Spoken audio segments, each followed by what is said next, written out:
دکھ جس سے انسان متاثر ہوتا ہے اس کی ایک قسم وہ ہے کہ جو ہمارے ارادہ اور اختیار سے باہر اللہ کی مشیت سے، اللہ کے اذن سے، اللہ کی مرضی سے آتا ہے۔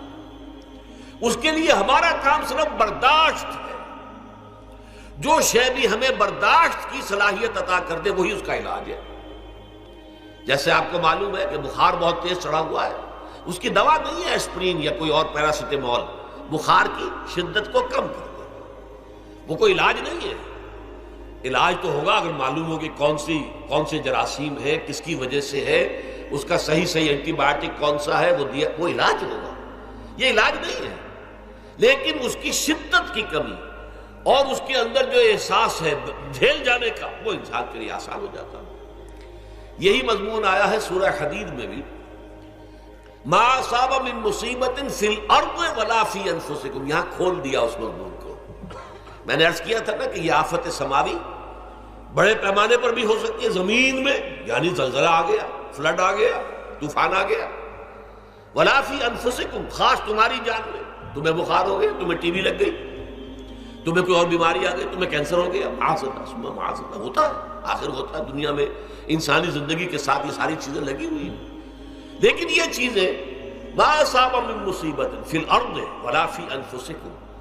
نہیں پڑتی تم پر کوئی پڑنے والی کوئی مصیبت، کوئی تکلیف، نہ پوری زمین میں بڑے پیمانے پر، نہ تمہاری جانوں میں انفرادی سطح پر، الا فی کتاب من قبل ان نبراہا، مگر یہ کہ وہ تو ایک کتاب میں، کتاب اللہ کے علم کی کتاب، ام الکتاب، اس میں پہلے سے درج موجود ہے۔ یہ الٹ اپ نہیں ہو گیا، یہ اچانک نہیں ہو گیا۔ آپ اچانک سمجھتے ہیں کہ صاحب میں تو جا رہا تھا، اچانک ٹرک نے آ کے مجھے دھکا مار دیا۔ اچانک کوئی شے یہاں نہیں ہوتی، اس کائنات میں پتہ تک نہیں ہلتا جب تک کہ اس نے رب نہ ہو۔ اچانک کا کیا سوال ہے؟ تو در حقیقت جو ہوتا ہے وہ اللہ تعالیٰ کے علم میں پہلے سے ہے، علم میں کامل، ما کان وما یکون، جو کچھ ہوا جو کچھ ہوگا، مستقبل، ماضی، کل کا کل، آنے واحد میں اللہ کے علم میں موجود ہے۔ لہذا یہاں اچانک کچھ نہیں ہوتا، جو بھی آیا ہے اللہ کے علم سے آیا، اور یہ پہلے سے اللہ کے علم کے اندر موجود تھا، لکھا ہوا تھا، الا فی کتاب من قبل ان نبراہا ان ذلک علی اللہ یسیر۔ یہ تمہیں تو مشکل نظر آئے گا لیکن اللہ پر بڑا آسان ہے، اللہ کا علم کامل، ما کانا ما یکون کو حاوی ہے، لکہ لا تاسوا علی ما فاتکم، تاکہ تم افسوس نہ کیا کرو ان چیزوں پر جو تم سے چھوٹ جائیں، جاتی رہیں، چھن جائیں۔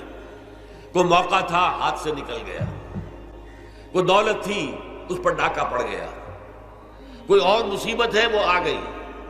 کوئی عزیز فوت ہو گیا، اکلوتا بیٹا تھا فوت ہو گیا، وغیرہ وغیرہ۔ ما فاتکم، فات سے ہی فوتیدگی ہے نا، جو شے بھی نکل جائے، چلی جائے، ہاتھ سے جاتی رہے، چاہے وہ کوئی آپ کا عزیز تھا جو فوت ہو گیا تو آپ کے ہاتھ سے نکل گیا، یا کوئی مال تھا جو آپ کے قبضے سے نکل گیا، ڈاکہ پڑ گیا، چوری ہو گئی، نقصان ہو گیا کاروبار میں بہت بڑا، اس پر افسوس نہ کیا کرو۔ اگر افسوس کرو گے تو اس کا مطلب کیا ہوگا کہ تمہیں اللہ پر اعتماد نہیں ہے، یا تم سمجھتے ہو کہ اللہ کے سوا بھی کوئی ہے جو یہ کام کر سکتا ہے۔ کائنات میں تو ایک ہی کی مرضی چلتی ہے، وہ ہے اللہ۔ لہذا اگرچہ وہ کسی کے ذریعے سے تکلیف آپ کو پہنچی ہے، کسی نے آپ کو پتھر مارا ہے، وہ پتھر ہو سکتا ہے آپ کو نہ لگتا، لگ گیا ہے تو اللہ کے فیصلے سے لگا ہے، اس کا باپ بھی نہیں پتھر مار سکتا آپ کو اگر اللہ کا اذن نہ ہو۔ لہذا آپ پتھر مارنے والے کو بھی مجرم سمجھیے، ٹھیک ہے، اس سے بھی قصاص لینے کا آپ کو حق ہے، لیکن یہ جان لیجئے کہ جو آیا ہے پتھر وہ اذن رب سے آیا ہے۔ اب ظاہر بات ہے کہ اگر یہ کیفیت ہوگی تو غصہ اتنا نہیں ہوگا اس شخص پر کہ جس نے یہ کام کیا ہے، بلکہ ہو سکتا ہے آدمی مسکرا کے رہ جائے، جیسے کہ وہ میں واقعہ سناتا رہا ہوں اپنے دروس میں کہ ایک درویش منش آدمی جا رہا تھا، جو رب کرے سو ہو، جو رب کرے سو ہو، جو رب کرے سو ہو، کسی شخص نے پتھر اٹھا کر دے مارا، اس کے سر پہ لگ گیا کہ اس نے پیچھے پلٹ کر دیکھا کس نے مارا ہے، اس نے کہا مجھے کیا دیکھتے ہو، جو رب کرے سو ہو، یہ تو رب کے مارنے سے۔ اس نے کہا مجھے تو یہ پتھر رب کے مارے ہی لگا ہے، لیکن میں دیکھ یہ رہا تھا بیچ میں کس کا منہ کالا ہو گیا، اپنے لیے کس نے ایک گناہ کما لیا، اپنے لیے کس نے ایک مصیبت جو ہے وہ مول لے لی، وہ بیچ میں تم آ گئے ہو، پتھر اللہ کی طرف سے آیا ہے، لیکن اس کا عذاب، اس کا وبال تم پر آ جائے گا۔ بہرحال یہ تو میں نے عرض کیا آپ کے سامنے، وہ چیزیں کہ جو آ جاتی ہیں، وہ تکالیف و مصائب جو اللہ کی طرف سے من جانب اللہ ہے، اس میں آپ کسی کو مورد الزام